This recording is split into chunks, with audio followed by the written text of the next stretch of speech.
eyes, open your ears real wide and say, give it to me straight, doctor, I can take it.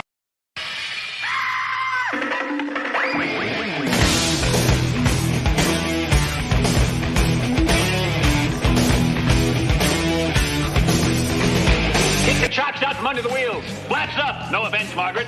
Contact. We're off. Rum, rum. Doctor, doctor, give me the news. I got a bad case of loving you. Oh, what heights will hit? On with the show, this is it. The doctor is in, baby. Good morning. You know, all the efforts of the weather notwithstanding, I am still alive.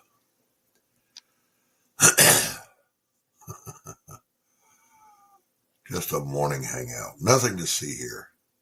Move along.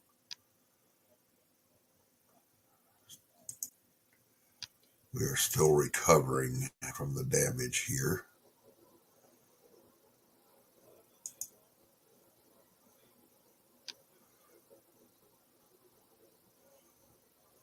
Why is my YouTube acting stupid?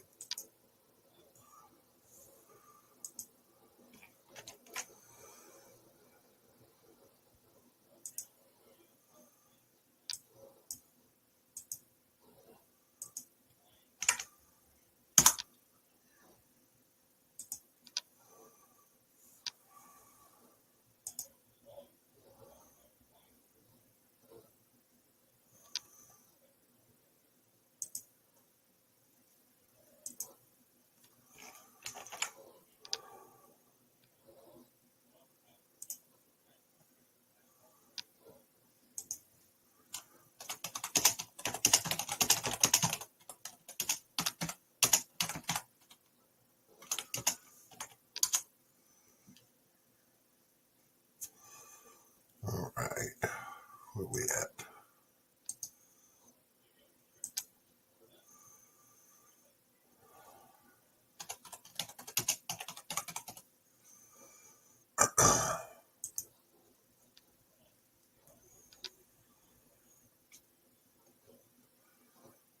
Too many things open at one time.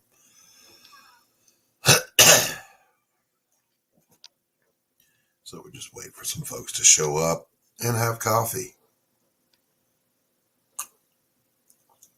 I may even do I've got to wrap my head around being able to do a live chair stream.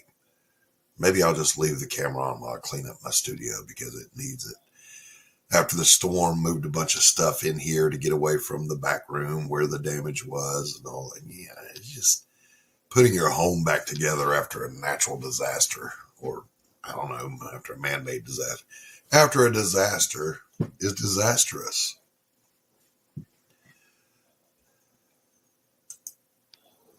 Good morning, good stuff. How are you? Hope things are well on your side of the world, or up the coast, or wherever the hell it is you are. You're on the Eastern Seaboard, aren't you? Good stuff. Eastern Standard Time.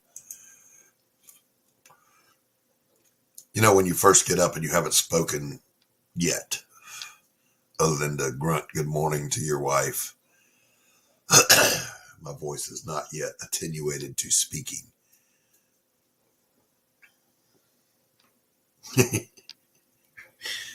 My buddy said EBS is streaming. Why would you stream? I don't care that EBS is streaming. No. Ohio says, yeah. I'll say this. I flew into Cincinnati once. Nicest airport I ever saw in my life. It was beautiful. But that was in the 80s, so I don't know how it is now. It's cold. Yeah. It's chilly here this morning, but not cold. It's going to be in the 50s today.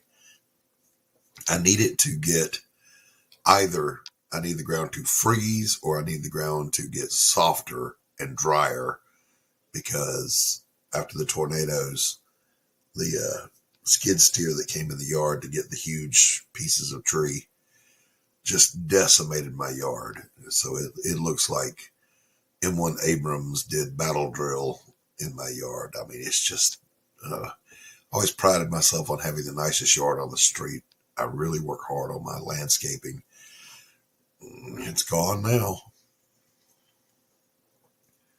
So there's that.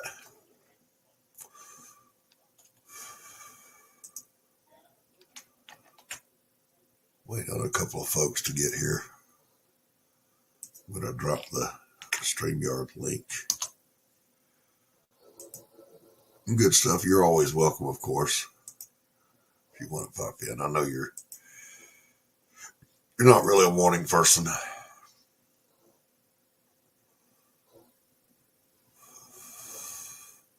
Just checking the old messages here. So, I'm not going to spoil my show tomorrow, but tomorrow, if you tune in, good stuff for anyone else who's watching later. I'm going to be posting video and photos of the tornado damage and the tornadoes themselves. Yeah. Plural. There were, by some accounts, 3, by one official account, 5 tornadoes that hit our little town. I think our town has a population of around, I don't know, between 20 and 30,000 people. The county, maybe 80. But a total of 5 tornadoes, according to the Sheriff's Department, who posted that was according to FEMA and the National Weather Service. And one of them was an EF3. And of course, you know, an EF3 isn't more violent than an EF2 or even an EF1. It's just how much damage do they do. So the EF3 is the one that hit us here. And when I say hit us, you know, it did. But it hit that way much harder. There's a neighbor around the corner. My heart just breaks for her.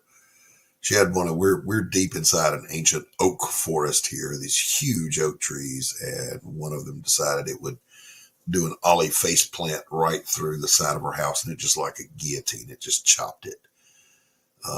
And she was sweet little lady, sweet little old lady. Met her daughter, met her son. She was just in a daze, and you know, I'm thankful there were people like Samaritan's Purse and the Georgia Baptist crisis response teams were on site like that, and they were cleaning up. I told Georgia Baptist, go on up and help that lady. And then Samaritan's Purse ended up coming here. They brought 40 people in with chainsaws and tools. And, you know, they said, we're going to make it like it never happened. Ooh, yeah, I know you're in Ohio, man. So you are much closer to the tornado alley than I am. But there's a southern corridor too, which I'm sure you're aware of, where the Gulf air comes in and that cold stuff comes in. Hey, good morning, Carol, my friend. Hello. Good morning. I just woke up. Okay, well, the best part of waking you up is having Doc in your cup. I gotta turn off my alarm because it's gonna go off and it's quite obnoxious. Hold on. You go right ahead. I don't know how. Okay. I got up at, I think 4:30, which is our normal time, 4:30 or 5. And we're trying to get back to normal here. So the car windshield was replaced yesterday. Let's see. Good Stuff says, talking about tornadoes, only one did damage to the house. Wasn't bad. Broke a couple of windows. It jumped over the house when I was while camping on the beach in Myrtle Beach. Yeah. And drove through one in Florida. I've been through 1, 2, 3. Technically this is number 4. A few years ago, one came on the exact same, I guess, flight pattern through here, but it jumped our little valley I live in and hit north of here. North is that way.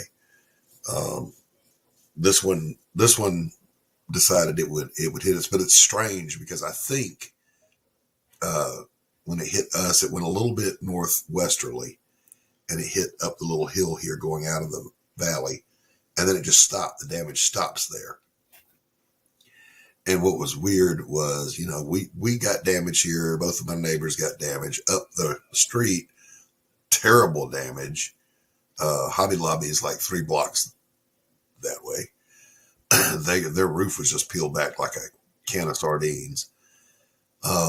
But then the house across the street from me, not even a limb down, not even leaves off the tree.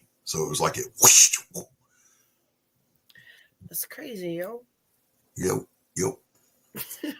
Tomorrow I'm going to be posting pictures and video on my show, Carol. Okay.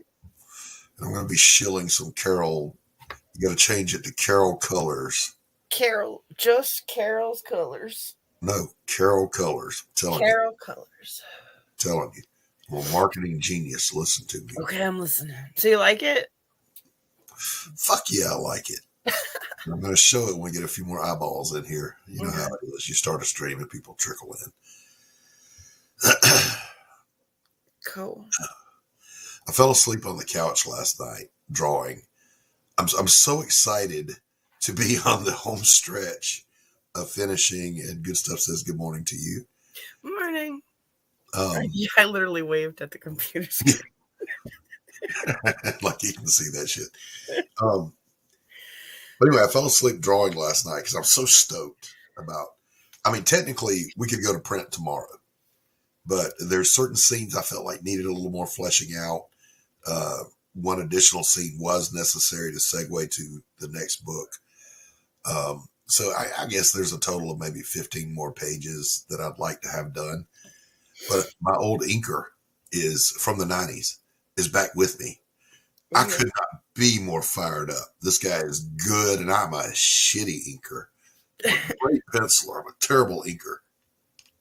I have fucked up so many pages inking, and this guy is just one of those. He can take the brush and just do a page, you know. We reconnected. We had a long conversation. He jumped on with Anthony, my publisher. You know Anthony. I know. We had a great talk. We laughed. We cut up. I showed him pages, which we couldn't do this back in the day. Right. You know, it was all long distance phone calls, poking hope. God, if I sent him a page and something was fucked up, it had to get mailed back. I had to fix it, mail it back to him. Goddamn Pony Express. Yeah. Have a good one. Good stuff. Have a great day at work. Bye. Or the best day you can. And anyway, you know, now I can just hold something up and go, what do you think, Ray? You know, and he's like, well, amazing the difference technology makes. So anyway, going to have several pages inked by him. Cool. Hopefully I can get him to come out on stream tomorrow and introduce him to the community. You know, we gave him the lowdown, Carol, on the community. Oh, no. Said, look, you know, think twice. Think twice. You know, we are a hated bunch of people, and even in our own community, there's piranhas. You know, the water's not always safe to swim in. But he's a tough guy. And do I have to be nice? I'll be nice. You have to be nice, yeah. Why? I'll be nice. I've never seen a savage. His name is Jeff Priester. I've never seen a savage side of Jeff, and I don't think I want to. He's just one of those quiet, nice guys, you know, that you get the sense would pull your head off and take a dump down your neck if you pissed him off. So we're hoping that doesn't happen. Yeah, kind of like me, I guess, ease them into the CG community people. Yeah, I figured my show would be the best place to do that because, you know, I don't let people come in my chat and be assholes. Yeah. Yeah, I've been going to Luke Stone's chat lately. Yeah, don't bring him on DG, you know, right off the bat. That's just too much. Yeah. Yeah. It gets pretty it can get spicy in there. A little spicy. Yeah. And Vic's chat gets a little rammy. It can. Most people don't fuck with me though, but not because I'm something special, just because I'm a nice person. You know, Are you though? I am. I don't bring beef or smoke. You know what I'm saying? No, I know. You're one of the nice ones. I just don't do it. I'm too old to fuck with that stuff, man.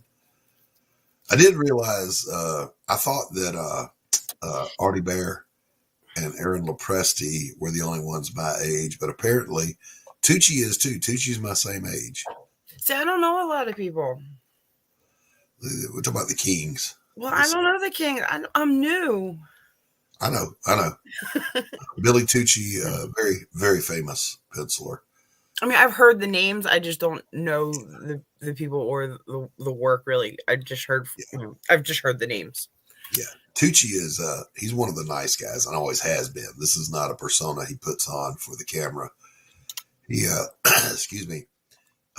Several of my friends have met him at different cons and said, he's just so down to earth. He'd rather talk to you than anything. You just walk up to him and talk like he's an old friend and he's going to talk to you.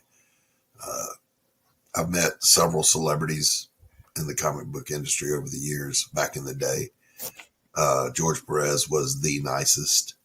I'm not going to say the name of the biggest asshole because he's very popular, but he was a complete. Say it. No, he's not in. He's not in CG, so he's not one of mine. No, I won't. Whatever. The one I never got to meet that I wanted to was Mike Grell, and Mike Grell was on with Mike Barron on his show, the Barron Earl Show, and I was just so thrilled. I kept chatting at him, but he would not read chats. I'm like, fuck. Mike Grell, you're one of my heroes, dude. Hey, James Hayes. Good morning, my friend. Hello, James Hayes. Good to see you. Just hanging out, waking up, having coffee.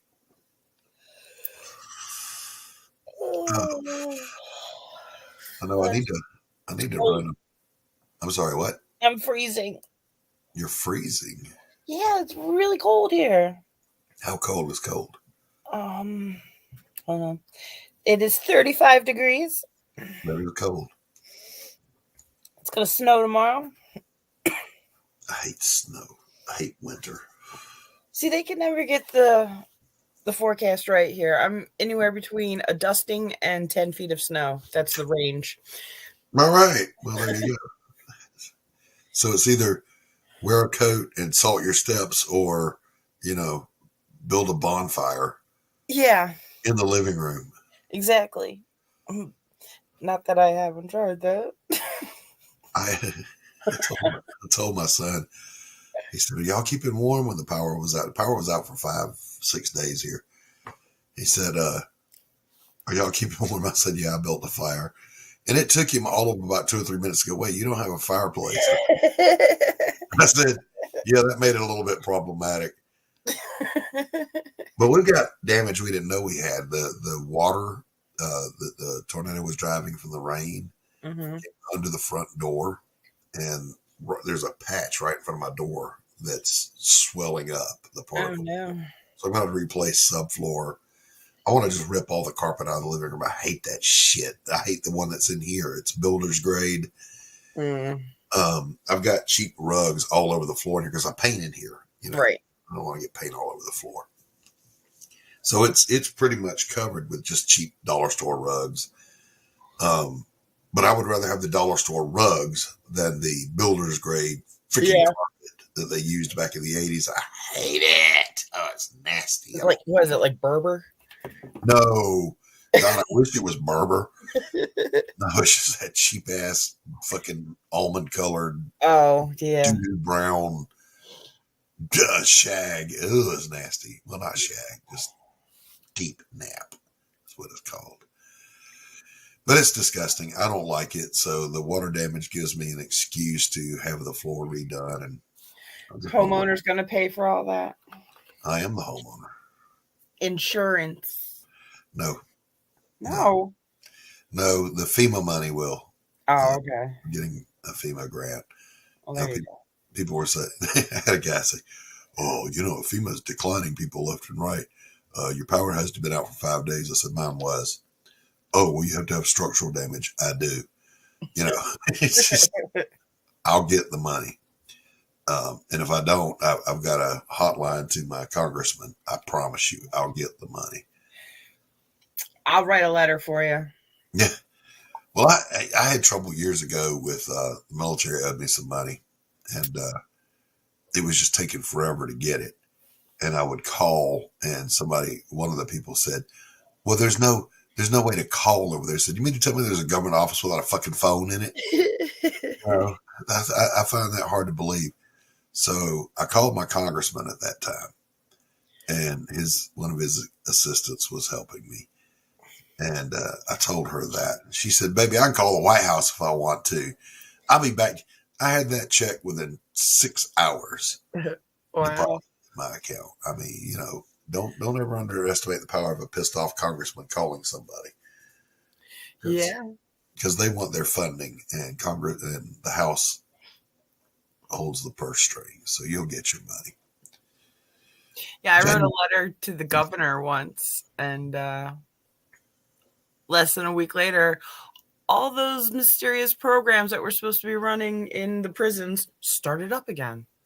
Ooh, how about that? Yeah. Oh, we can't make parole because the programs aren't available to us. I called their bluff. Now them programs are all started up again, and all the inmates Amazing, isn't it? have to go to their court-ordered programs. Right. Amazing how that works, isn't it? Yeah. What did I do with this? I was a little surprised. I didn't think my letter would do anything at all, but it did. Well, good. I got a letter back from the governor's office and the warden of the specific facility thanking me for my concern. There you go. That's the way that works. I'm gonna bring up. What did we bring it up? I don't know, just some shit.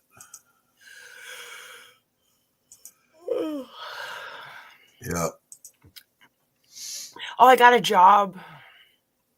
Like a real, like retail. All right. Did you almost say a real job as a Yeah. Because fuck you. I caught myself. Look at that great work. Look at it. Look at it. Would you look at that? Would you look at that? Look at that mud monster. What did he look like before? That's a fucking great color, Carol. Great. Thank you. I'm exceedingly pleased with this. Good. Ooh, good. Thank you for letting me have some practice. No, anybody that makes me look good gets a shot. My the bill will be in the mail. I'm assuming so will my check. Yeah. Go ahead and hold your breath on that.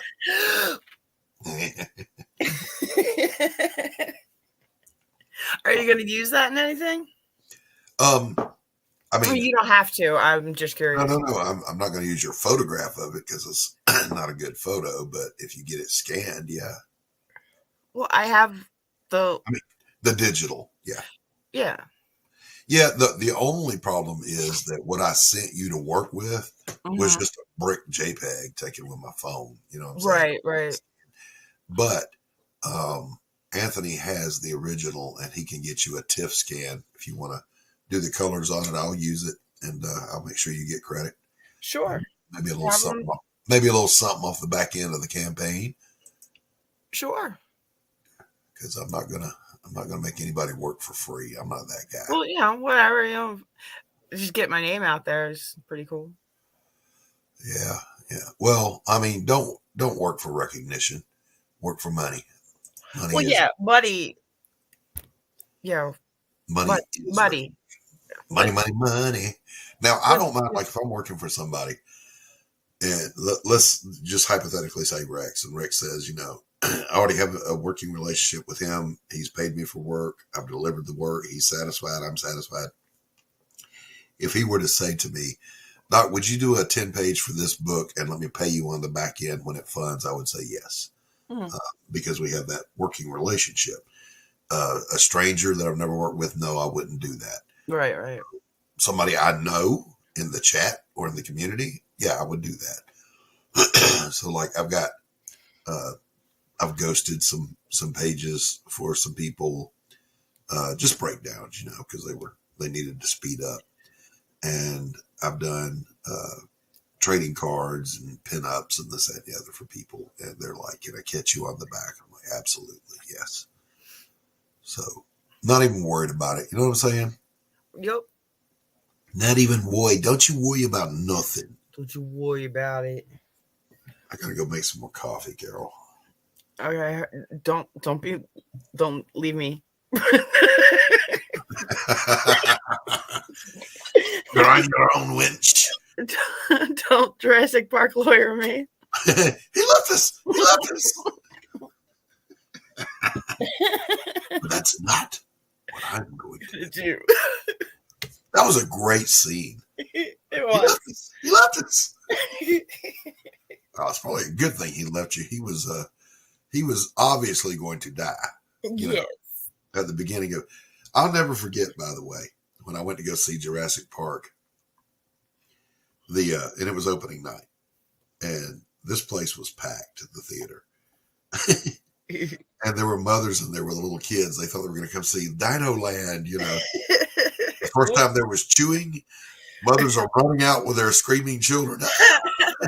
That's great. I was howling, laughing. What's going to happen? Yeah, I Did you love watch the the Jurassic preview? Park movies, even the bad ones. I'm really only a fan of the first one. Well, yeah, that one's their flagship is the best. But even 1 and 2, as bad as they were, they're still fun to watch.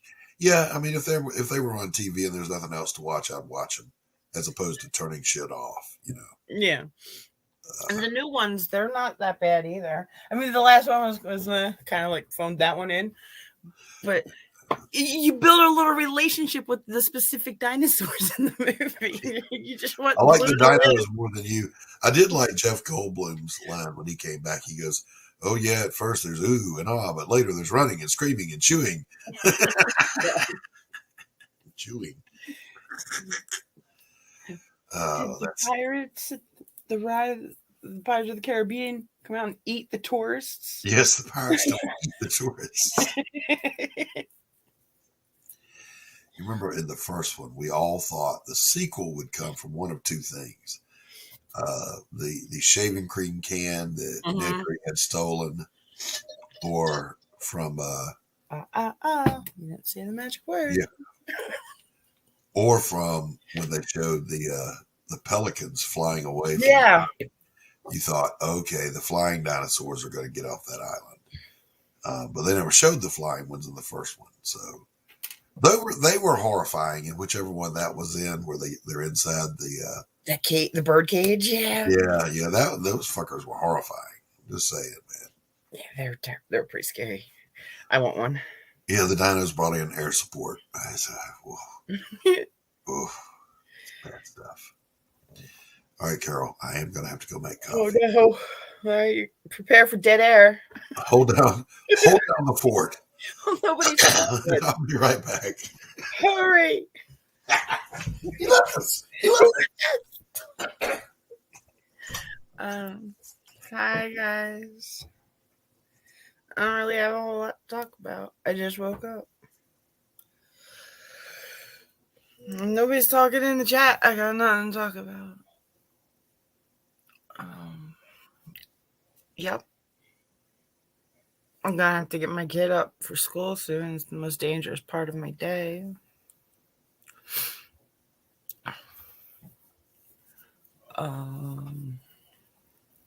Yeah. Just gonna sit here when somebody says something in the chat. Because I got nothing.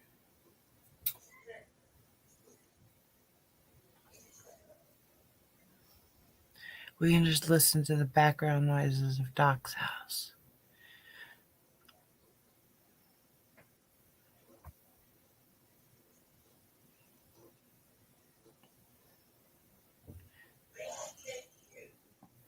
I think he's coming back. I don't know if he's sneezing or coughing or being attacked by a pack of wild dogs. Yeah, I got nothing. James, nothing. I mean, I could talk about the pages I'm going to color. I just did one for Doc. I'm going to finish up the one for Artifice today. Eric and Boyd gave me a couple pages to color. So I'll probably do one of those this weekend. Mark Sunga, I think his name is. He gave me a page to practice with. Professor Richness gave me a page to practice with. Rich and Marks, they're both pirates, based off of my pirate. I just started, James, kind of like in the background scenes of Artifice with Dillard, Smirk, and Manicore. So I get to sit in on the when they have their little meeting and they discuss page layouts. So I just decided I was going to practice with one of the pages that Diller just recently drew for them. I didn't ask for permission or anything. I just wanted to see if I could do it. And when I was finished, I showed it to them, and they were all very much pleased. And You did good. And they let me make it public. You done good. Did you make mine public yet? No, not yet. The fuck's wrong with you? I needed to get your permissions first. And then once they saw that I kind of knew what I was doing. Good. She done good, James. She did good. They gave me another page to practice with. And that one I don't know if I'll be allowed to make public. It's a very important page of the book. I don't know if there's spoilers in it or not. But leave that alone. So the page that I'm going to finish up for them today, I don't know if I'll be allowed to show that. Don't fuck it up, Carol. Whatever you do, don't. I'm kidding. Never get that in your head. Never get, because that'll get you. I remember I was doing a painting commission one time that I didn't want to do. This guy paid me a stupid amount of money to paint his home from the exterior. He wanted an impressionist, dappled sunlight thing instead of like an architectural. And mind you, this guy's rich, so it's like a palace. And I'm like, I don't know, man. I don't really paint buildings and whatever because they don't have personality, and And then he threw his stupid number at me. And I'm like, okay, because it was a fuck ton of money. Like I'm talking about almost a year's worth of mortgage payments. So I said, okay, and I start painting this thing. And I had the don't fuck up in my head the whole time. And right. And it was just not turning out. And then I went, you know what? I got to practice what I preach. I teach my students, they're just shapes. It's just color. Go for it. So I just stood back, cut loose, and I did a great painting. But never get don't fuck it up in your head because that'll fuck you up. Yeah. I do that to myself all the time. Don't fuck it up. Damn it. I broke it. Yeah. I mean, that matters, I guess, if you're rebuilding a transmission or some shit, but not in art. Nobody dies. It's just art, Yeah. I tell people all the time at the school I teach at, I'll see people start to do something and they'll hesitate. And I'll jump over there and I'll go, what were you about to do that you stopped? Well, I said, do it. Do whatever it was that was in your head to do. And they do it. And I will say, whether it works or not, I'll say, look, nobody died. It's just paint. And it's acrylic, so it'll be dry in 5 minutes. You can paint over it if you want to. Nobody's going to die. I might die. Oil will just scrape it off. You won't die. I mean, unless you eat the oil paint. Oil paint. Pardon. I posted a link in the chat to the Twitter post of the page from Artifice that I'm allowed to show. The one that got distorted. Right on. You did a great job on the earth tones in my golem. That's exactly how he's supposed to look. Good texture, everything. Loved it. Cool. Glad you like it. Yeah, I'll make it public this today. I can't talk. I might have smoked a little weed. I cannot word today. I has the dumb. Has the dumb.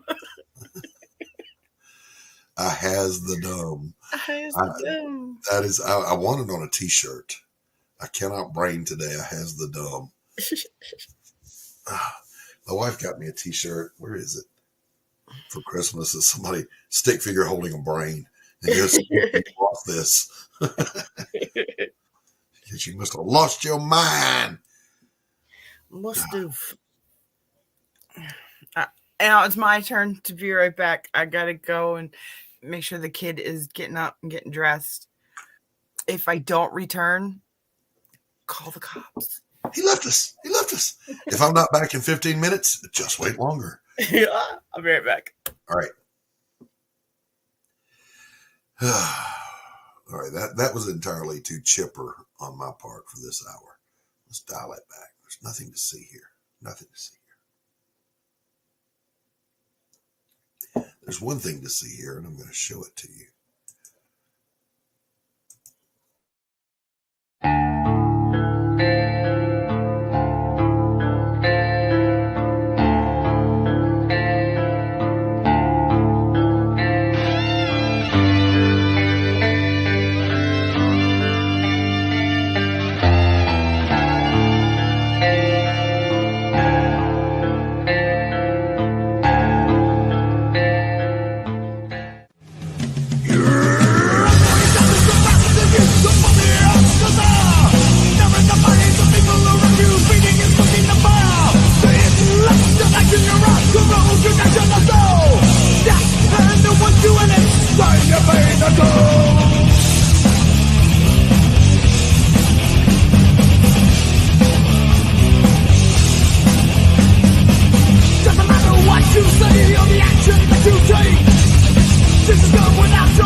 Damn, that looks good.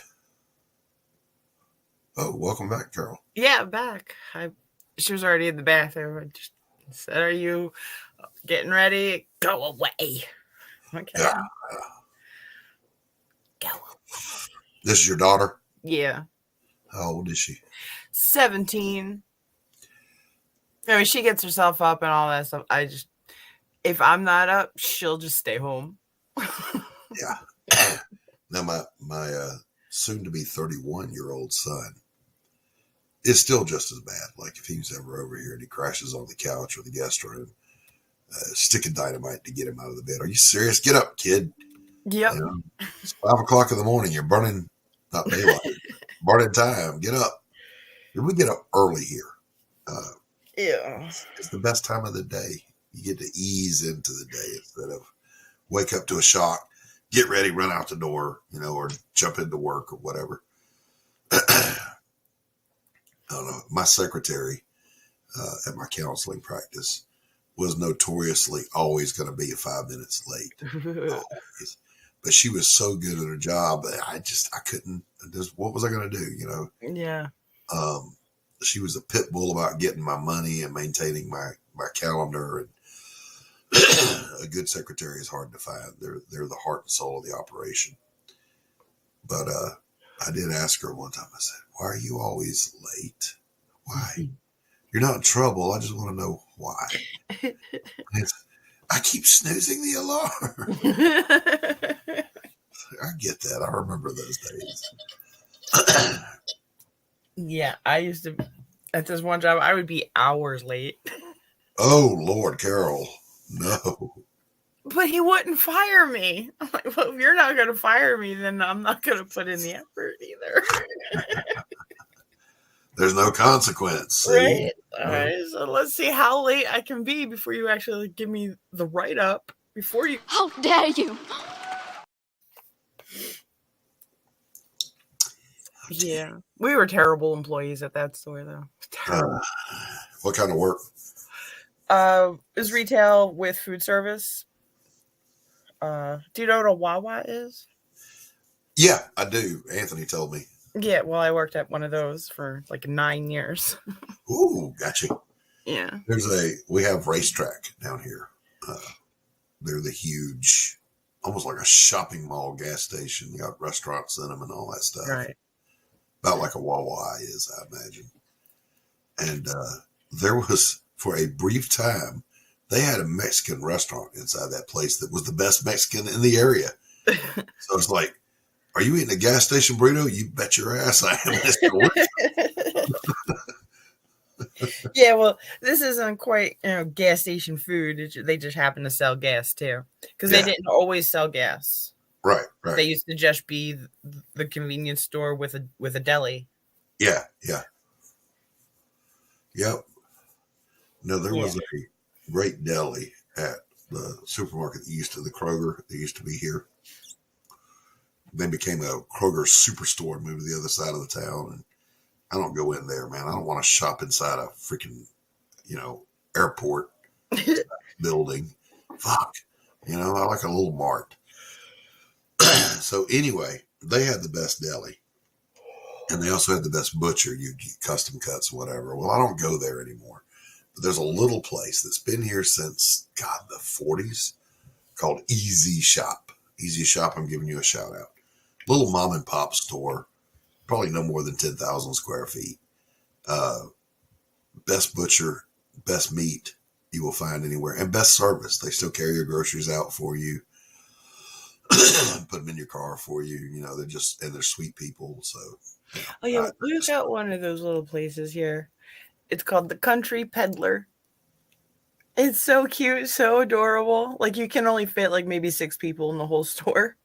Oh well, this one's bigger than that, but yeah. This is tiny. I guess it's been established since the lake became a community and got a paved road. Nice. That's a good thing. So I guess if you get the big snowfall there, that's a good thing for the community there because it's a ski community. Yeah, I'm in between 3 major ski resorts. Yeah, I remember. I hate the skiers. They're so rude. Take your damn ski boots off. Yes. Well, that's when I lived on Hilton Head. The year-round population of locals is low, but the place swells up during summer months. Oh yeah. With the rich tourists coming down. And I really don't get the appeal. There are other beaches. I mean, Hilton Head's beautiful, but to get to the really pretty parts, you have to go onto private plantations. Right. And if you're a tourist, you ain't getting in there. But they come and it's the same thing. The freaking Turons, you're trying to get somewhere and it's an island. So it's not, like there's interstates or expressways or stuff to get around, Yeah, well, you always get stuck behind some idiot from Lincoln, Nebraska. It's like, get the fuck out of the way. Yeah, well, ours are mostly New Jersey and New York people, but we get the skiers in the winter, and then we get a little lull in the spring. Then we get the summer people coming for the lakes. Yeah, and then maybe like a week or two there after the summer season, we get the leafers. I'm like, I can see you coming here for the skiing and the lakes because maybe they don't have them where you are, but you have trees where you live. Go look out your damn window and watch those tree leaves change color in the fall. You don't need to come to my house. I had a friend who was from the Caribbean, from St. Thomas, and he saw we were just sharing pictures because I just said a little while ago I was really big in landscaping on my property. He saw my Japanese maples and my elm and oak and the colors in fall. And he goes, "What's wrong with those trees?" I said, "It's autumn." He goes, "Yeah." I said, the leaves fall. Yeah, they wouldn't fall there. It stunned him. He was like, "What?" I mean, yeah, it's real pretty, but the people that come here to see my leaves are from New York and New Jersey. They have leaves. I've been to your state before. Yes. I know you've got trees. Go there.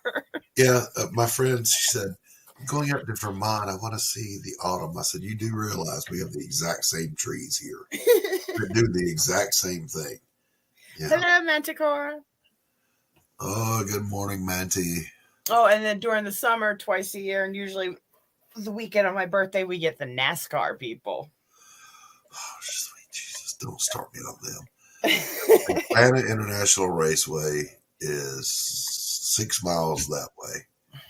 Yeah, and I'm at oh my God, the Tricky Triangle, Pocono 500. Yeah. Pocono Raceway is where I'm at, and everybody who comes for the race thinks that they're in the race, and that's how they drive. These folks, man, I mean, RVs as far as the eye can see. And yeah, because they want to camp on the infield. And look, if I had the money, I would buy some land up there and just open a RV park because these people will pay a fortune to park those damn things, Yeah. there are hotels everywhere that just stay dead and they become crack houses when NASCAR is not running. So that's bad enough. But then when they are here, you can always spot them because they're the rich Billy Bubbas. Yeah. And never give a Billy Bubba a lot of money. They buy stupid things and they don't know how to act. I'm just saying. Yeah, one dude fell off the roof of his RV in the infield and died at one of the races not that long ago. Like, Jesus. Get off your roof! Or if you're going to sit up there, don't get drunk and try to fucking do acrobatics, you know? Don't try to jump from RV to RV. Yeah. That just reminded me. I was already in the Navy at the time, but our class, our graduating class from high school, there was this beautiful girl. Got drunk. They were partying down in Florida, and she decided to go from one balcony to another and fell to her death. Stupid. Yep. It was a life cut short. You know, don't die of the dumbs. Oh, my ex almost died of the dumbs. We were on a cruise. Oh, and yeah, he wanted to get into his parents' cabin, which was next to us, but the door was locked, in the hallway. So he's like, I'll just hop the balconies. And he tried, and he made it. But the space between the balconies was much bigger than he thought. Yeah. And he's on the outside of this. We're like, maybe like the 15th deck.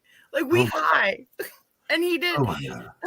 and he went and did it only for their sliding door to their balcony to be locked.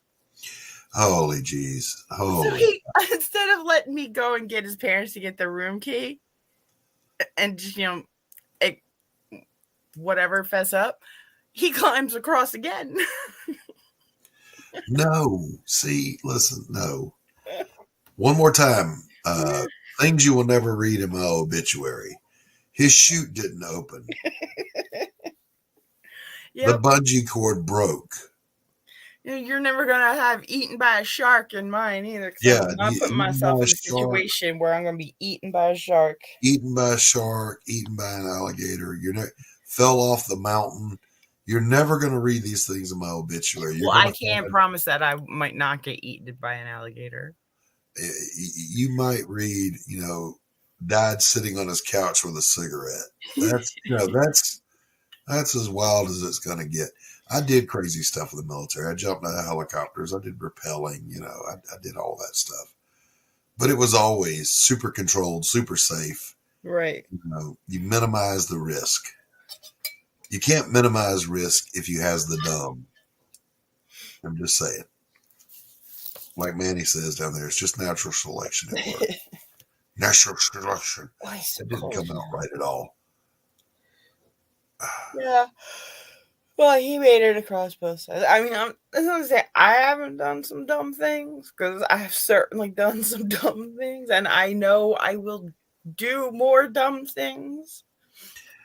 But my dumb things now are a little more planned out. Yeah.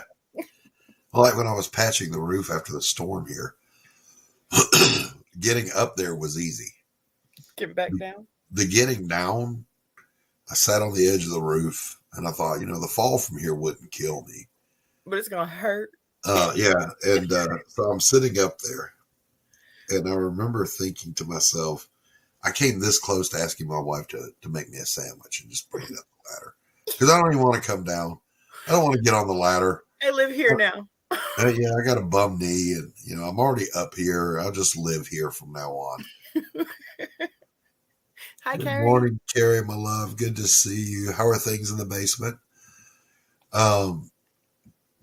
Anyway, I got down, obviously, but from up there was the first time. Hey, Fanta, good morning, my love. Hello, the link is Fanta. pinned. Please feel free to drop in. When I was up there, I got to see up to the north, to the southeast, where the storm hit harder.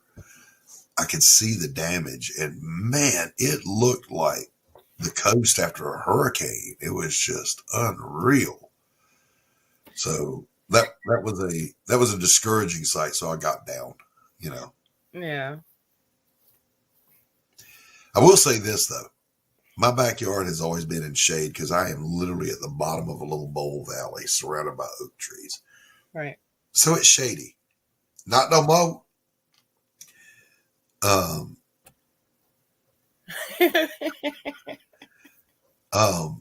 So this year I'm going to have a garden where my shed used to be. I can finally grow some tomatoes and some squash and some cucumbers, some good stuff, man. Because there's nothing like a good Georgia tomato. Just saying. Oh, so because the tornado took out your trees? I took out the trees, took out my shed. Good morning, Vic. Hey, hello, Vic. Vic, I saw you chatting away on Ethan's a little while ago. So you've been up for a minute. Are you still up or are you up early? That's my question to all you people. Are you still up or are you up early? Up early. Manicord, it's just normal for them. It's like 9 o'clock at night over there. Yeah. It is. I can compute times over in the UK and, Western Europe. I can even compute time out to Hawaii. When it comes to fucking Australia, I never know what time it is over there. Carrie, well, it depends on what the basement gang. It's 10 o'clock over there right now. Depending on what part of Australia. Well, where Manicord is, he is 15 and a half hours ahead of us. You and me. He's in the future. He is in the future. He's in the future. What's going on in the future? Warn us, Manty. I was told that pie is illegal in the future. Oh, no. So we have to get black market pies. I hear you, James. James, did you get any of this storm mess when it came through? I mean, I lost power, so I couldn't see the news. So. Vic says he's still up, been hard to sleep. I'm sorry, bro. He's sick. Oh, yeah, he said he was getting a little cold or something. I think he's faking it. Yeah, he's just fucking malingering. Well, because he knows he has to pack his stuff to move at the end of the month, and the end of the month is coming up, and he's like, procrastination is an art. Just saying. Oh, no, it is. Nothing like we did, just rough storms with a little damage. Yeah. It got worse here than I thought. That, like, I was working, and Vic was, Carrie says, who was faking a cold? Vic is malingering. He's playing for sympathy. My wife gets home, and she goes, have you seen this storm that's coming out of Alabama? And I'm like, well, no, I haven't watched anything. I don't watch the television other than YouTube playlists of stuff I want, And I've been working all day. And she said, there's a massive tornado. It's been on the ground for over an hour and a half. And that's really unusual for one to stay on the ground that long. And we know that, which way the weather comes here. So I'm like, And then all of a sudden we started getting warnings, the shit's, you could just see it marching across the state. And I was like, well, that's interesting. And then it kept getting closer and closer. And I'm like, all right, honey, go ahead and just get in the bathroom, bring your pillow in there. And, yeah, Fanta's in Alabama. Didn't know about the weather. You're in South Alabama, though, aren't you, Fanta? This came across the middle. But anyway, and then I was standing I remember I was standing in the hall and I was contemplating taking the dog out, for a walk before the storm came. I was just thinking, it's just going to be a thunderstorm, even though we've had tornadoes here before. But, I just, whatever. Don't know what I was thinking. And all of a sudden, I felt my knees and my hands, that barometric pressure dropped. And I heard the roar. Spooky. I heard the roar. Did it sound like a train? Not to me, but it did sound like it's hard to describe, but it sounded like a very deep growl. Roar. That's all I can say. Yeah, because we get scary weather like that up here sometimes, which is unusual being on top of a mountain. You're not supposed to be getting tornadoes. Right. Well, I told the wife as soon as that happened, it was a split second. I said, get in the tub. You know, my wife's like me. We're not spring chickens anymore. So she puts her hands on the side of the tub and lifts one leg. And she goes, I can't. I threw her ass in there. And I dove on top of her and I put a pillow over her, to try to smother her. Kidding. I pillowed her and it hit. And the house went, and I heard the trees, boom, boom, boom, coming down. And I remember thinking, wow, this is really happening. But I knew we were going to be okay. I knew we were fine. And it was gone. Just like that. The thing was moving at 60 miles an hour. Yeah, that's gotta be scary. Like, if we get some scary weather here, and sometimes I'll listen for that train noise that they keep, and I'm sometimes I think I hear it, because if I hear a train, there's something wrong, because there's no trains near me at all. Yep. But we had one. I like that kind of scary weather, though. I mean, I hope nobody ever gets hurt, but I really like that kind of weather. It's my favorite weather. I love thunderstorms, and Tacey's phobic about them. She's. Oh, don't even worry about it. I speak typo. I'm fluent in typo. Tacey's phobic about it, but like I was going to say, 10 years ago we had the exact same pattern. Tornado came right over the house, but it jumped us because we're down in this little bowl valley, and it devastated to the north of here. But I was outside when that one came and looked up and saw the thing, the sky spinning. But it was like, I said back then, not this one, I said, Tacey, go get in the bathroom, because that's in the center of the house, Right. And she was like, okay. I'm like, it can thunder once and you freak out and go sit in the hall with a light and read a book. A tornado is over the house and you're all calm and shit. This time, man, she went calm. Let's see. James says the only tornado I've seen cut me in my home is it floated over the house without touching it. You couldn't hear it. Yes, exactly. Hey, Dan, that's got to be scary. Like the weather I've been having here. No, shoveling sucks, but I love the quiet. Oh, geez, man. Oh yeah, Mrs. CCTV. He got last night. I saw the pictures. Where you at, Dan? What mountain? Hey, Shadowhawk. Good morning. Hello. Good morning. Hola, ¿cómo está? But yeah, I'm gonna go out and shoot some video later when the sun comes up, because the damage was bad enough from the storms, but the skid steer that came into my yard to pull up the giant tree trunks and stuff. Oh, wow. I don't believe it. I can believe it. I know. But the skid steer, man, my yard looks like the freaking 10th Armored Cavalry Regiment did training on my lawn. And I'm like, oh, shit. Who's going to clean all that up? I've got my work cut out for me, no joke. Well, I mean, Arizona's got mountains, so of course there'll be snow. It always amazes me, like when those tornadoes go through like Kansas and stuff and just wipe out the entire state, how quickly they rebuild. Yeah. And I've learned this too. Apparently God doesn't like trailers. Because, he always just rocks out on trailer parks. So, and sure as shit, there's a big controversy here right now. All right, there's a trailer park way out. Let's see, that's southeast, way out in the county. And people were bringing donations because they got hit. People were bringing donations out there. The property manager was blocking the entrance with her truck. Why? And saying, just leave stuff here. You can't come on the property. And they're like, my kid lives in that trailer. I'm taking them stuff. And she was just fighting them.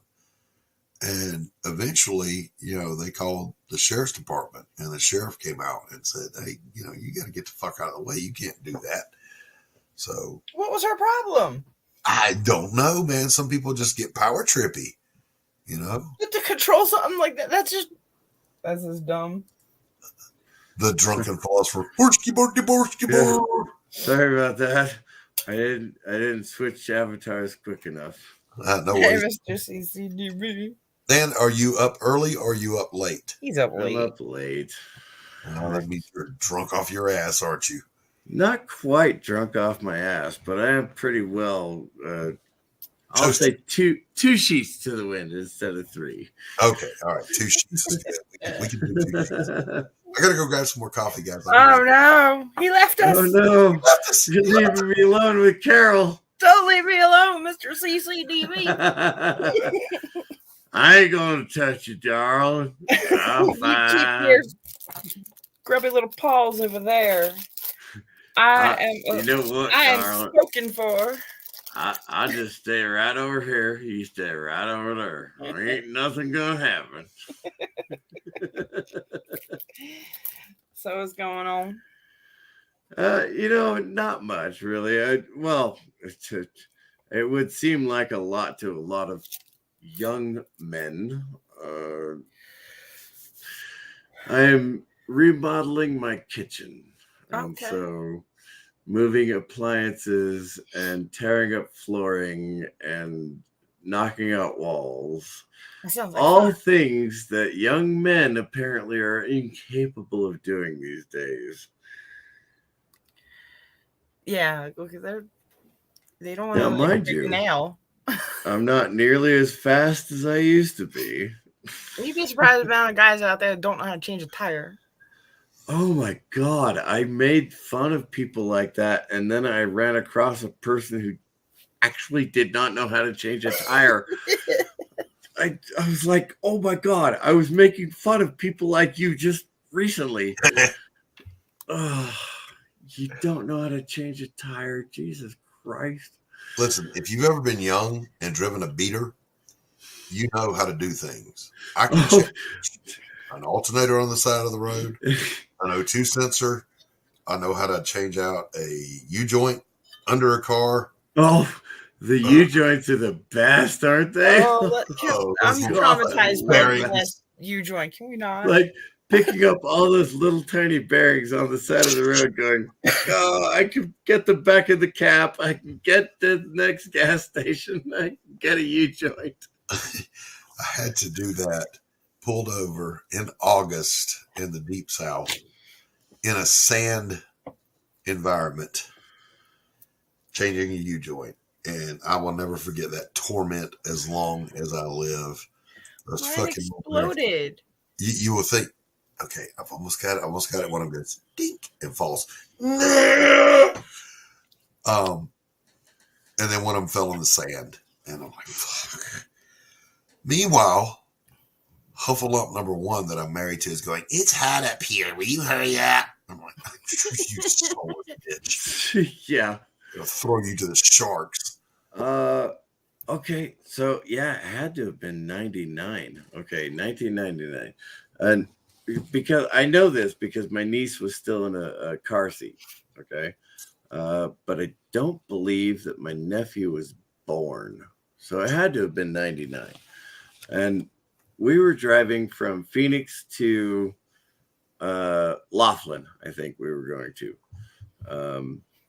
And my brother had a blowout, and the tire, one of the pieces of the tire went through the water shield and tore up the wiring harness on their little Toyota.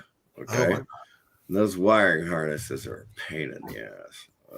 Yeah, that's but I mean, I stopped right behind them. And I said, okay, no problem. We'll get these wires put back together. We'll get to Laughlin and everything will be done. My sister's boyfriend said, oh, no, it'll be fine. I said, no, the wiring harness is completely separated right here. We need to get these wires put back together. It doesn't matter if we just twist them together and put a little bit of tape over them. I got the tape in my truck. Oh, no, it'll be fine.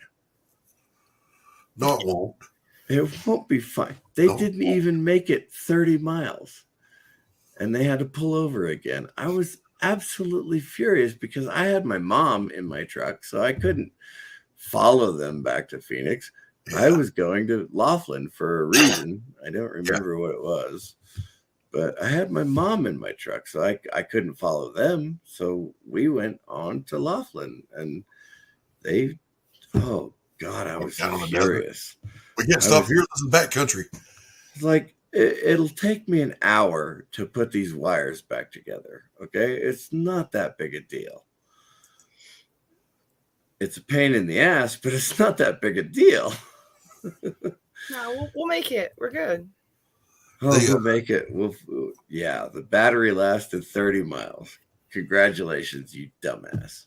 I did one of those things. Montego, that every time I went through any kind of puddle, for whatever reason, the distributor would get wet, the car would overheat and shut off.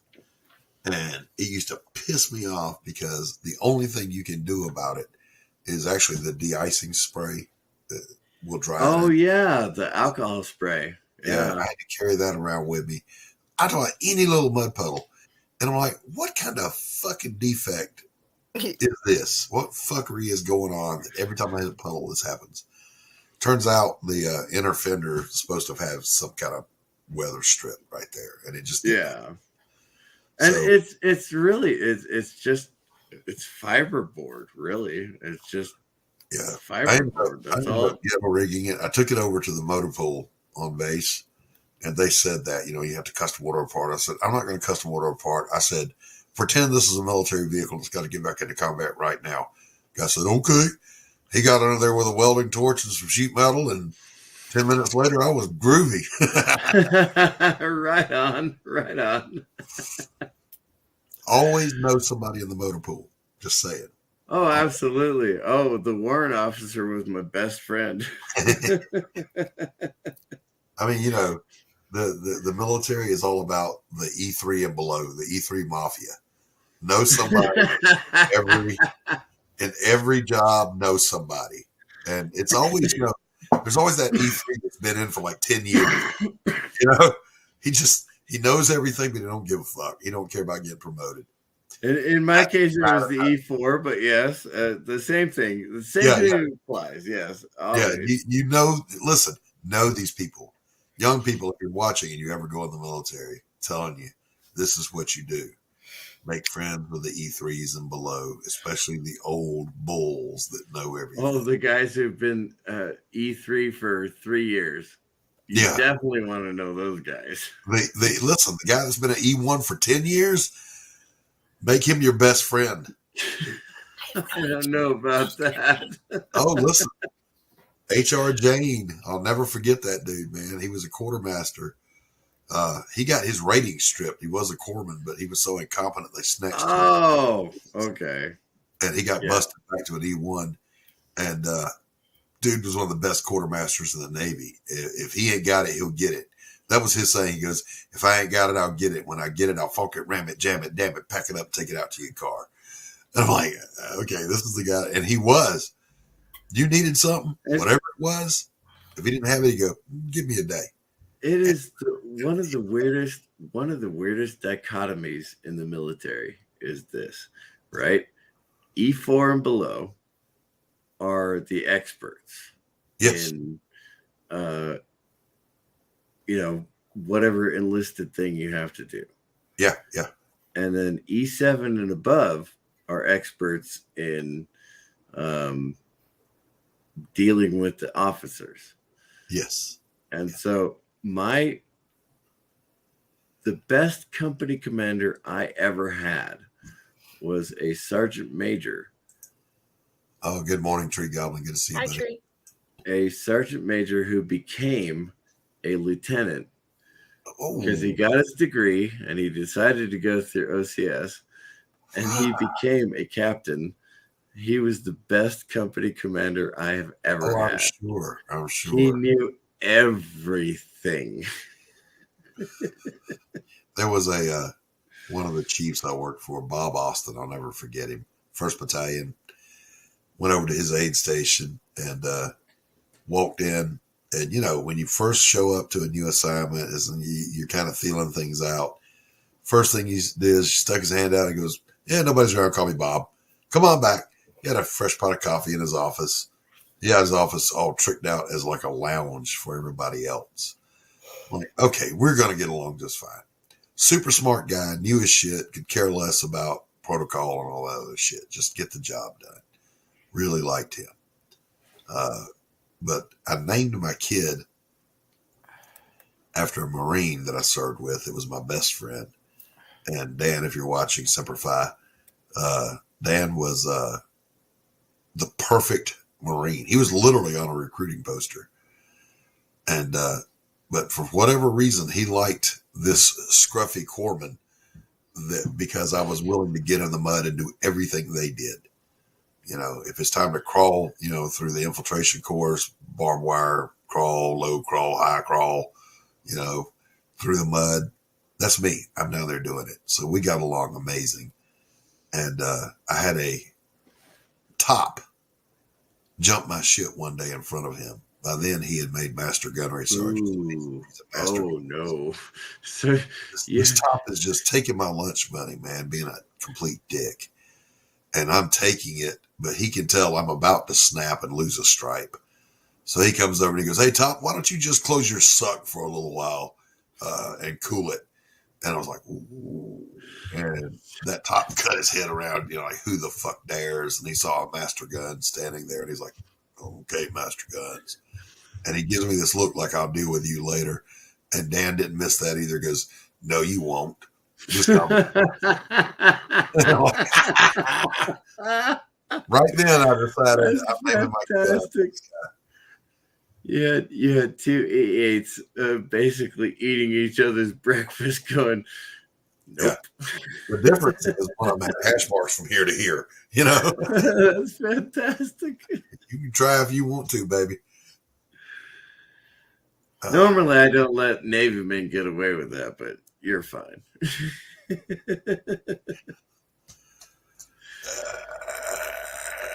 It's too early for the competitive jokes. Oh, I know. I don't even know where my fucking hat is to put it on.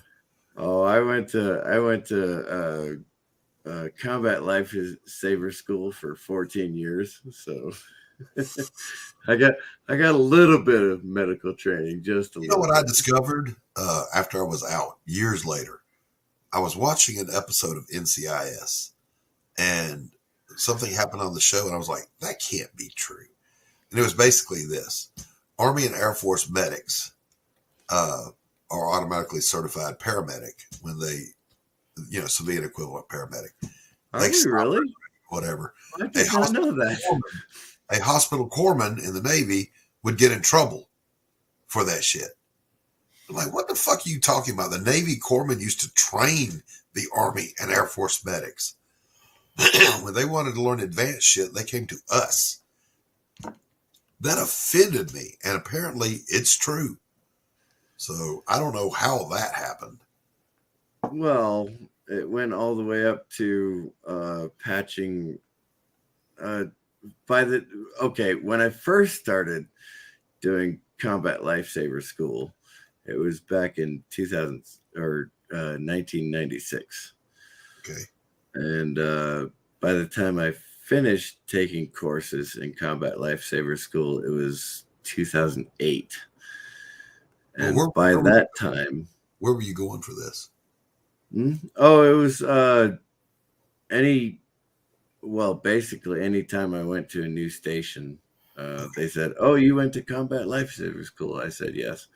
And they said, "Okay, well, you're going to go to combat lifesaver school again this year." Okay. I was like, "God damn it." The advanced schools I was always the dummy that got stuck on.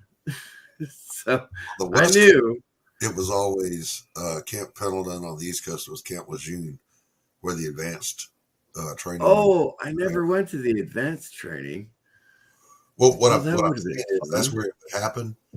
And like, I had a buddy that was an instructor there. He was an E6 instructor, and he was a Vietnam vet. And that's where all the Air Force and Army medics came to get their advanced training. And now, apparently, a corpsman who is on par with a PA, is not as well certified as a freaking basic Army medic or Air Force medic. I'm like, you got to be shitting me. I don't. Well, that actually, that does make sense. believe it or not. No, it doesn't. After 2003, when we went into Iraq, the basic combat lifesaver course changed. And we did, in fact, do a lot of procedures that were advanced for paramedic. So I guess, well, yeah, if you were certified after, I'd say 2005, because we learned a lot in the I guess 9/11 changed everything, but you got to understand, a basic corpsman, just basic, can suture, start IVs, give shots, write prescriptions. They can do surgery, but not open cavity surgeries. So no thoracic, no abdominal. And I trained Army medics. I'm an E3 training an E6, and he can't give a shot unless an officer signs off on it. I'm like, what? Yeah, no, I'm fully aware. And I was blown away to find out that, a basic medic, and I mean a basic medic in the Army, just a Band-Aid humper. They're a certified paramedic, but a hospital corpsman's not. Get the fuck out of here with that. If you, though, brother, if you don't mind, yeah, I turned my camera on. Hello. If you don't mind me actually telling a story, I will tell a story. I mind. You do mind? Well, in that case, I won't tell the story. Tell your story, bro. In 2005, I was in Iraq, and I had MRSA, methicillin-resistant Staphylococcus aureus. Yeah. So in 2005, I had that from about February through June because they kept giving me the wrong antibiotic at the aid station. Yeah, of course. And so, I was on mid-tour leave. It's hard to find the right antibiotic, by the way, those of you listening. MRSA resists almost everything. Okay. Anyway, so yeah, mid-tour leave, I was hanging out with my child and my wife, and we went to San Francisco, and I had a flare-up of the MRSA in my knee, and we were in wine country at the time. And I said, you know what, let's just go ahead and finish our tour of the wine country. So we spent the night in a hotel and came back to San Francisco the next day. And, we had a really good time. But my knee kept getting larger and larger and larger and larger. Yeah. And so my wife finally said, you really need to go to the hospital. And I go, no, I need to go back to Iraq in 2 days. And she said, no, you need to go to the hospital right now. It's like, okay, fine. I went to the hospital. And, skipping over the whole emergency room thing, they did finally admit me into the hospital. After 3 days, the IV that the nurse had started here, it had actually atrophied the vein here. Yeah. And so they brought in one of the Air Force medics to start a new IV on me. And he tried it here. We can't see where you're showing that. He tried it here. And then he tried it here. He blew out that vein. So there was nothing left on that arm. If you fuck up the antecubital, you need to go home. Right. And so he tried to start it here, and he blew out that vein. Oh. And then he started it here, and he blew out that vein right there. And I was like, stop. Yeah, no shit. Just stop. Yeah, relax. No shit. Stop. take a deep breath, take 2 steps back. Go find a Cortland. You're already on your fifth needle. Just relax. Take a deep breath. And I lifted up my arm and I went, look, that vein is absolutely gorgeous. There's a juicy one for you, baby.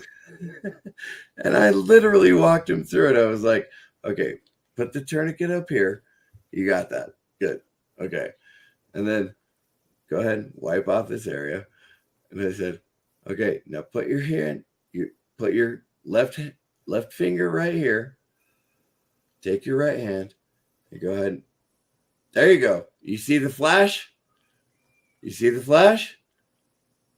You see the flash. Now advance the catheter. And he did. He advanced the catheter. And I said, go ahead and keep your left hand right here. Pull out the needle. And he did. And he kept his hand right there. I said, go ahead and go ahead and put the IV on. Put the IV on. You're good to go. Now just tape everything up. Yeah. Now, I will say this. I'm kind of proud of this fact. I never missed a stick. Not once. Ever. That is fantastic. When I first got out, my first job was in civilian trauma medicine, working in ERs. And they would call me for the hard sticks. You know, it's a little old lady. She's got a rolling vein, you know, whatever. And my thought was, how do you miss a big ass rolling vein? You just pin it down, stick it. Yeah. Yeah, JV. Listen, my son had a kidney stone, right? This guy comes in, Dan, to do a stick on my son to start an IV, and my son's in agony. He sticks and 1 drop of blood comes out, dude passes out. Boom, right in the floor. I'm like, well, there's something you don't see every day. Yes, I hit the call button, you know. I'm not going to leave my son's side to go scream for this guy, you know. So I called, I hit the little call button. They came in and he's on the other side. They can't see the dude in the floor from the door. What do you need? I said, your nurse practitioner passed out on the floor over here. Oh!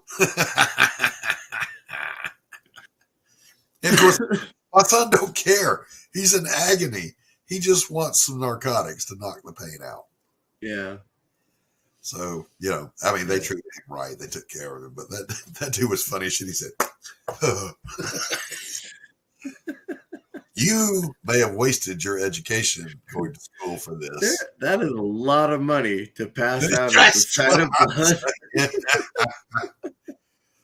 You invested a lot of money to discover that you pass out at the sight of blood. You know, I do remember thinking to myself when I was first going through all the medical and we were learning to do the sticks for IV and for phlebotomy. What if I'm one of those people, you know, that freaks out when I mean, I've never had before, but, you know, what if I am? So I did the first stick ever and I nailed it. And it was a venipuncture and a cubital, easiest one to get.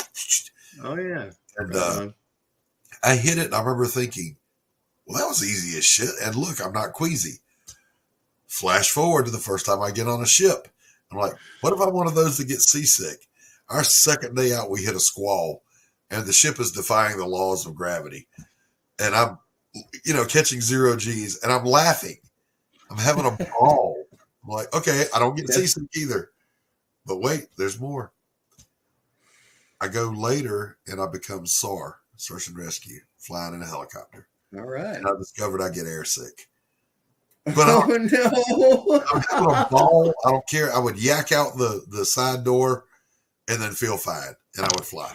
And I would get vertigo when we would do the maneuvers, you know. Imagine a Sikorsky, a CH-47. Oh, nap of the earth. Yeah. Yeah. And I'd go, So you throw it up outside of the plane while you're in the sky? What if you landed that on me? I would hurt you so bad. Whatever. Don't worry. A CH-47 has huge doors. He didn't puke on anybody. Sure I did. I hope I did anyway. You know, I made the mistake one time of asking the pilot, what do you do about a missile, you know, a SAM?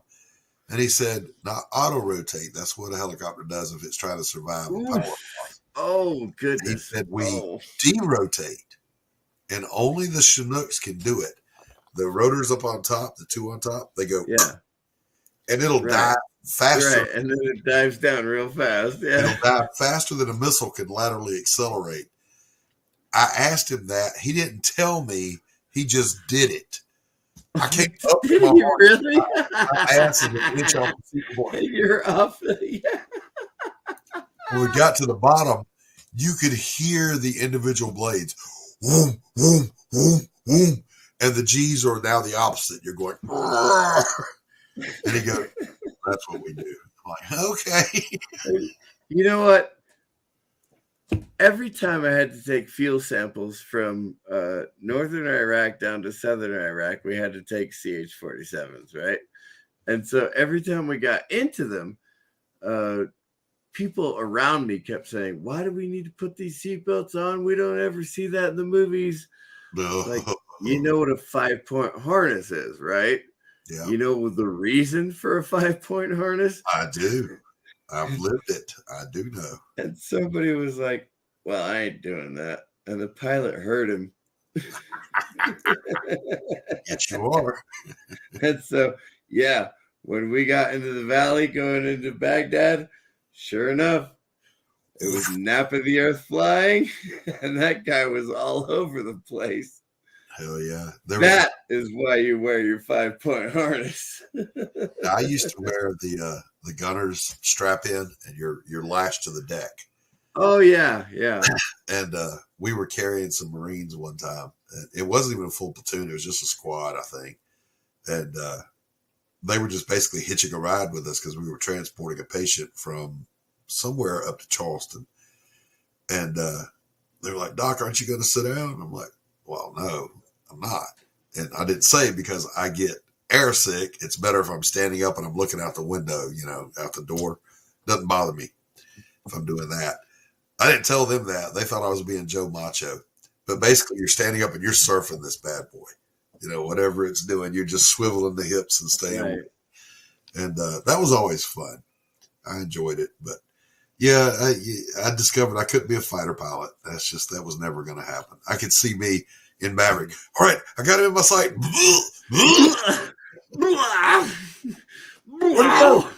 Where'd he go?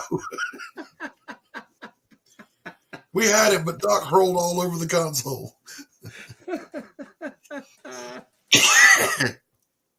But you got to think about what we said earlier, that medical student that wasted all that money because they fainted at the sight of blood. Oh, right. Imagine if you spent all the money to be a pilot and discover your air sick. Oh my God. I believe, well, shit. I actually looked into it. This is 2000. Yeah, it was after I got out of the Army. Well, 2001 then. Okay, so I left the military in 2000, and I was looking into things to do because I was going to use my GI Bill. Right. And so I was thinking about going to Embry-Riddle University. Uh-huh. And I saw the tuition fee and I went, fuck off. I did the same thing, man. I narrowed mine down to 3 choices, right? I wanted to get out of trauma medicine. I was never going to go anywhere there unless I went on and became a PA or a doctor. And I didn't want to stay in that because watching people die every night is a little trying, So I narrowed it down. I was either going to be a counselor, I was going to be a pilot, or I was going to be a chiropractor. Because chiropractors, I don't even believe in chiropractic, but they make fuck tons of money. They make a ton of money. Yeah, absolutely. So I narrowed it down and I started thinking about it. It's like, as a pilot, there's always a risk of something happening and you die. So let's put that one as the third choice. Chiropractic, I don't know if I could live with myself. So we'll go for the counselor thing. And that's what I did. And that was my whole professional working life, So I always tell people I worked in military, medicine, and mental health, the 3 M's. Yeah. I got a I buzz. do actually have the point going on today. I'm actually pretty proud of it. You gotta wax it, man. Takes a while. Takes a while. Get the wax and get the Robin Olds mustache. Yeah. Oh no, yeah. I've got the wax for the mustache. I just didn't use it this morning, but yeah. My son got me some of that beard wax, you know, the really good stuff. Oh yeah, the conditioning cream and all that stuff. No, it's like a stiff wax, you know, makes it shiny and holds everything in place. Ah, yes. I hate that wax. Yeah, I absolutely hate that wax. You see how short I keep my goatee, man. I don't have a problem that this addresses. So I appreciate the gift, but I'm never going to use it. But just one time for him, I grew it out. It was a big old bushy Jamie Heineman looking thing, you know. Ah, yes, of course, naturally. I couldn't stand it. You're one of those lucky people who gets to grow hair on their face. You know how long this has taken me? I've been growing this out since May. Mine will grow, but I look calico, man. I got brown, blonde, gray, white. Look a fucking calico cat. So this part is all the same color, so I keep it. The rest of it, gotta go. All right. I think I'm going to wrap this bad boy up. Okay, fine. Bye. Shut up, Carol. Well, that was quick. I'm going to show one more time. Tell me to shut up. Shut up. Slap you. Let me show this one more time. Carol did some coloring for me. Look what I did. It looks amazing. That was me. I did that. Look what I did. Look what I did, Bobby. I will put it on the fridge. Yay! Hey, She did a great job. I love it. go to school now and lick the windows. And I told her, by the way, she showed it to me at first. And I was like, my fuck up is the circle, the moon behind him. I used a coffee mug for that, right? Apparently the mug moved. So the moon would have been like a peanut. And I was like, please fix that. And so No. There was no please. It was fix it. Yeah, fix that shit. He yelled at me. That's your job. Fix it now. Fix it. Listen, inkers and colorists, your job is to make us pencilers look better. Fix it. Fix this shit. There was listen, before I go, there was a panel idea, and it's already in Anthony's hot little hands on a page. And Fuck Anthony. We were scripting. And I looked at it, I went, that panel cannot survive. He's like, oh, what? Fuck, it's fine. I'm like, no, that is never going in the book. Fuck, what was I thinking? Was I drunk? So I redrew it here, but I made him give me the exact dimension so I could cut it out, mail it to him, he'll paste it on. And, but he was adamant that it was fine like it was. I'm like, no, it's not. What the hell is wrong with you? Good enough is not good enough. Fuck that.